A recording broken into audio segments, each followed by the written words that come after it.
we're diving into Valor Mortis, That's the one. The very ambitious new title from One More Level. the Ghostrunner developers, Mm-hmm. known for that, incredibly fast-paced action. Exactly, blistering speed, which makes Valor Mortis interesting from the get-go. Because this looks different. So what we have is based on a pre-alpha build. Correct. It's an early look, but it gives us a pretty clear picture, I think. And it sets up the big question right away. Which is? Well, its core identity is single-player FTP, first-person perspective, action exploration, Unreal Engine 5. All sounds familiar. But the genre they're aiming for, it's a Souls-like. wow, okay, yeah, that's the high wire act right there, isn't it? That really is. Because, Souls games depend so much on seeing enemy tells, managing distance, that whole dance, usually third-person stuff. Absolutely. Visible animations, spatial awareness, even camera control is part of the skill. And OML is taking that punishing, stamina-based combat and shoving it right into your face. Yeah. Literally. Yeah. First person. It's a huge gamble structurally, and that's what we really need to unpack today. How does that forced perspective change things? Yeah. The rhythm, the feel, the psychological side of a really tough game. You should probably mention the release window, too, for everyone keeping track. Yes. Good point. Scheduled for 2026 currently, so Yes. still a ways off. And platform. Targeting PC, that's Steam and Epic, plus PlayStation 5 and the Xbox Series S and X. So wide availability planned. Okay, let's dig into the world first, because that FPP choice seems tied very tightly to the atmosphere they're building. Definitely. The sources we have paint a really intense picture. Think horror, supernatural themes, and just war everywhere. Very grim. The graphics are described as dark, disturbing even, lots of theatrical lighting, high contrast, really leaning into those mature, gritty themes. And the story setup, it's not just generic fantasy horror. No, it's got Yeah. this unique historical twist. You play as William, who's a former soldier from Napoleon's army. Oh, okay. But he's been resurrected, brought back into this unfamiliar reality. It's an alternate 19th century Europe. Alternate how? Well, in this version, Napoleon basically won. He reigns supreme. But in doing so, he seems to have set the whole continent ablaze.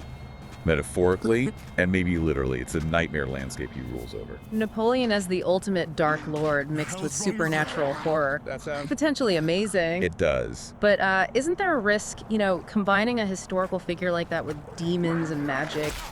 Could it feel a bit, over the top, maybe even cheesy if they don't get the tone just right? That's a fair point, and I think the key is how they seem to be handling it. The narrative focus isn't just Napoleon plus monsters. It's exploring some pretty heavy themes. The trauma of war, what happens when power corrupts, leadership failures, the struggle for freedom. It sounds less like a power fantasy and more like a psychological horror story set against that backdrop. Ah, okay. So the historical element is more of a canvas for those themes. Seems that way. And that brings us right back to the first-person perspective. Because it enhances the horror. The developers are saying exactly that. Yeah. The FPP is intended to immerse you deeper. Not just in the action, but in the story, the atmosphere, that psychological dread. So you're not just watching William go through this hell. You are William. Yeah. Seeing those mutated former comrades, the decaying world filling your entire vision, it's meant to heighten that emotional impact, that sense of trauma. Right. Makes sense. If the world is built on trauma and horror, let's talk combat. How does that actually play? This is where the Souls-like comparison really comes in. The core combat is described as challenging. Very much skill-based, stamina management is crucial. So slower than Ghostrunner. Definitely slower. You're not dashing around like a cyber ninja here. It's more deliberate, more measured. You need to read enemies, anticipate attacks. Which again feels much harder in first person, less peripheral vision. Exactly. That's a core challenge. But here's maybe the bigger risk I see, thinking about OML's history. What's that? They're known for fast, maybe lighter feeling action. Right? Ghostrunner is smooth and quick. Uh-huh. Can they nail the weight? That heavy, impactful hit feel that's so critical in Souls-likes. If swinging a sword doesn't feel substantial, if blocking doesn't feel solid... Then the difficulty just feels unfair, not challenging. Yeah. It becomes frustrating rather than rewarding, no matter how cool the world is. That weight and the clarity of animation, those are flagged in the sources as the big execution hurdles. We'll definitely come back to that when we talk assessment. Right. But let's assume for a moment they managed to get that feel right. What tools does William actually have to fight these mutated soldiers and monsters? It's an interesting mix.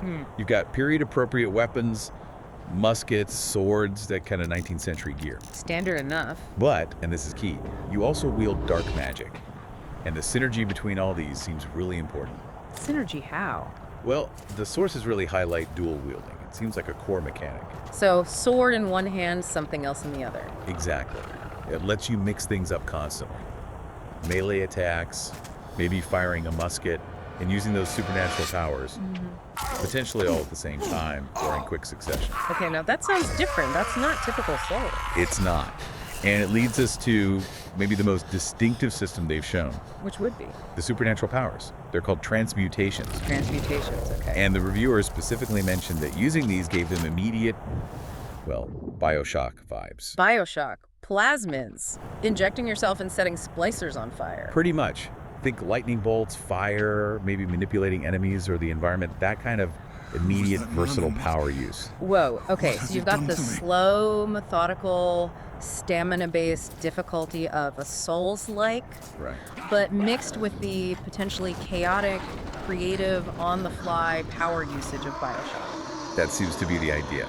You might carefully dodge a huge incoming attack and then immediately zap the enemy with a transmutation to stun them or push them back, maybe create some breathing room. Or maybe you mess up a block, run out of stamina. Exactly. And instead of just getting hit, maybe you can quickly fire off a transmutation to interrupt their follow-up attack. Okay, that adds a whole new layer. It's not just about managing stamina for attacks and dodges anymore. The transmutations sound like they could be defensive tools, too.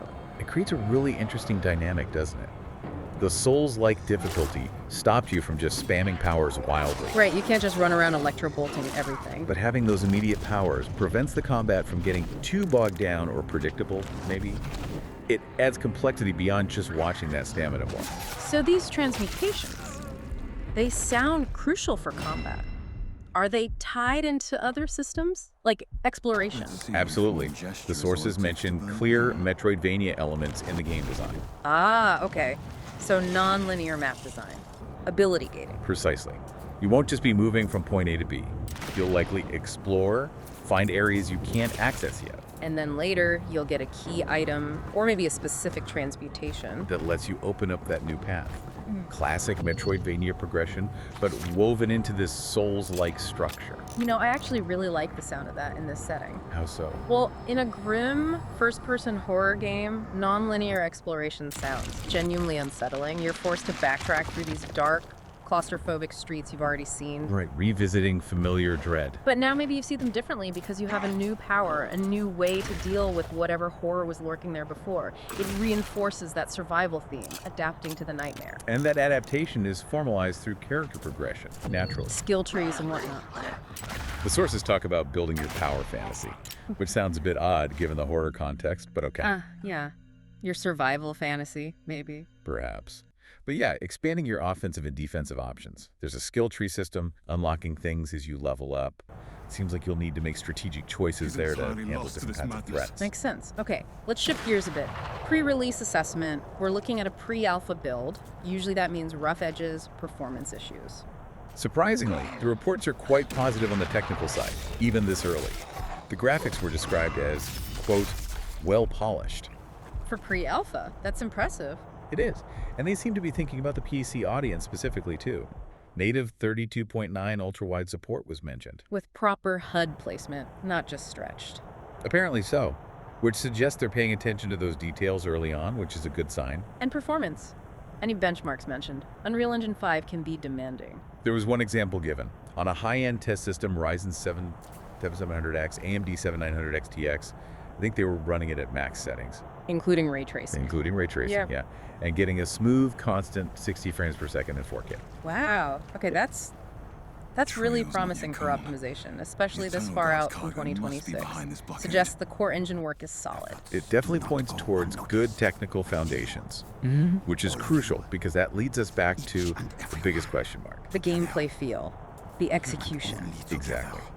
The reviewers' overall take was that Valor Mortis is a compelling gameplay, a fascinating idea, shifting the Souls-like to FPP. But there's always a but. The rating given was specifically high potential with caveats, big caveats. Okay, let's break down those caveats. We already talked about the risk of combat feeling weightless or animations being unclear. What else is on that list? Why is FPP such a gamble here? Well, think about it. When you take mechanics traditionally designed for third person, where you can see around your character, judge distances easily, see attacks coming from the sides, and you force them into first person, your margin for error just shrinks dramatically, almost to zero. Because you lose all that peripheral awareness. Right. If success relies heavily on timing dodges, parries, reading subtle enemy movements like all Soulslikes do, doing that when the enemy is huge and filling your entire screen is incredibly difficult. Much harder to see that wind-up animation if it starts slightly off screen or if another enemy is flanking you. Precisely. So the big caveat is that one more level can't just copy-paste Soul's mechanics into an FPP view. They have to innovate on things like animation design. They need super clear tells, animations that are readable even up close. Exceptionally clear tells, maybe distinct audio cues too. They need ways to communicate enemy intent effectively within that limited FPP view. If they don't nail that clarity, the balancing, that all-important hit feel, then the whole ambitious structure, the Souls difficulty, the Bioshock powers, the Metroidvania exploration, it just doesn't work. It becomes frustrating, not fun. Exactly. That's a high-risk, high-reward design. Very exciting if they pull it off, but a lot needs to go right between now and 2026. So who is this game really for, based on what we know now? Well, if you're someone who really thrives on challenge, who likes niche experiences, maybe games that try something different. And you love dark, atmospheric settings, psychological horror. Then yeah, this should absolutely be on your radar. Keep a close eye on it, heading towards that 2026 release. And if you're really keen, you can potentially get hands-on early. That's right. The sources mentioned playtesting signups are still open. You can find those on the developer's website, that's valormortis.game, or request access through the game's Steam page. Good to know. Okay, let's try and wrap this up. We've covered a lot here, diving into this pretty terrifying alternate 19th century nightmare. Definitely unsettling. To recap the core takeaways, the things that really make Valor Mortis stand out seem to be, well, three main things. Okay. First, that massive gamble, shifting the Souls-like formula into first-person perspective. It changes everything about how you perceive and interact with that challenge. Second, the setting itself, that alternate Napoleonic horror backdrop, focusing not just on monsters, but on war trauma, power, disillusionment, very thematic. Right. And third, blending in those Bioshock-style transmutations. That immediate, versatile magic layered onto the methodical Souls combat, all within a Metroidvania structure. It's a unique cocktail. It really is. And we talk about how the FPP is meant to amplify the psychological horror, like the themes of war, trauma. Yeah, making it more immediate, more personal. So we often focus on the mechanical difficulty in these games, managing stamina, learning boss patterns, dying repeatedly. Usual Souls loop, yeah. But here's maybe a final thought to leave people with. What if, in Valor Mortis, that mechanical struggle itself becomes part of the narrative? How do you mean? Well, when you're forced into that claustrophobic FPP view, fighting tooth and nail, constantly running out of breath, facing death over and over, how much does that immediacy change the emotional toll? Does that feeling of mechanical exhaustion, failing a dodge, missing a parry, running out of stamina, does it start to mirror William's own trauma? His struggle against this nightmare world he's been resurrected into. Connecting the gameplay frustration directly to the character's narrative. Pain. Exactly. Could the FPP perspective actually elevate the whole experience beyond just being hard? Could it make the difficulty itself a core part of the psychological horror? That, I think, is the real potential hidden inside this compelling gamble.